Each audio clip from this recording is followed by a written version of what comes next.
Dito na po ako sa Alimol, Cubao. Malapit na po ako bababa. Yan. Gaganda, ganda po talaga dito sa may Alimol.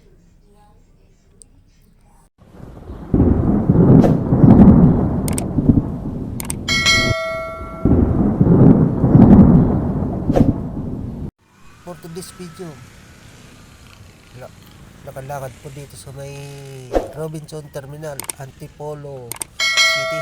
Sa may terminal ng mga bus, mga idol. Kasi pupunta pa ako ng Bulacan, Malolos sa Robinson. Dahil ano po kami ng tindahan ni boss doon.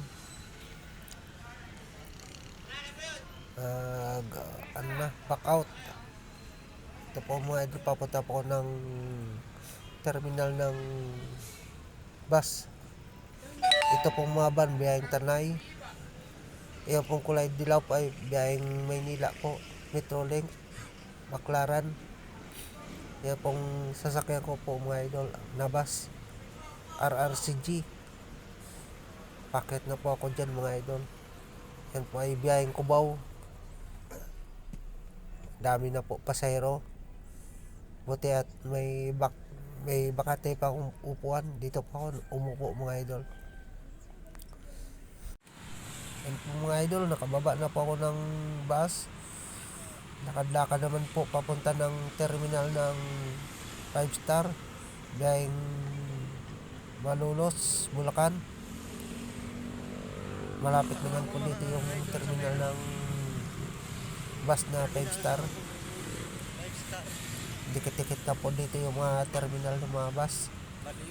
Dito po ako sa mga idol, sa EDSA Cubao. Ito po na ingat-ingat na po sa pag-video mamaya. Siyempre po, delikado po dito sa may Quezon City. Dami mga dito, mga bibilis po mga kamay. Kaya medyo mix sila po yung aking video po mga idol. May natutulog po sa bangkita. Yan po mga mag-asawa, kawawa po mga bata. Ito na po mga idol ang terminal ng bus. Hanap po ako dito ng biyaheng Malolos, Bulacan. Kasi karamihan po dito mga idol ay Pangasinan, Dagupan, biyahe. Doon po sa dulo po mga idol ay Baliwag, medyo malayo pong terminal. Tsaka dito na lang po ako, may biyahe naman po dito Robinson, Malolos, Bulacan. Pupunta lang po ako ng sa baba kasi nandoon po yung pila ng Malolos. Ito po pinupuntahan ko sa Robinson, Malolos, Bulacan mga idol, yung pinatayo ko naming tindahan.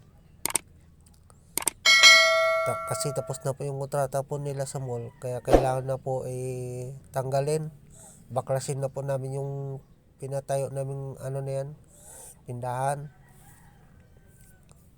Tapos yung nagtitinda, tanggalin na din po nila yung mga paninda nila kasi para po matanggal po namin yung mga kahoy, mailigpit. Ikot-ikot lang po dito sa may ni boss, tindahan. Tapos ito po maganda po mga idol, akala mo po totoo na may isda sa loob. Sabi ko po sa bantay kung pwede videoan, upload ko po sa aking YouTube. Sabi niya po sige. Inidyoan ko po mga idol, maganda. Ayan po yung mga design na ng tindahan ni boss, kanto-kanto. Meron po yan ganyan. Pero hindi na po to sa amin mga idol, iba na po ang nito, naka kontrata. Hindi na po sa amin yan.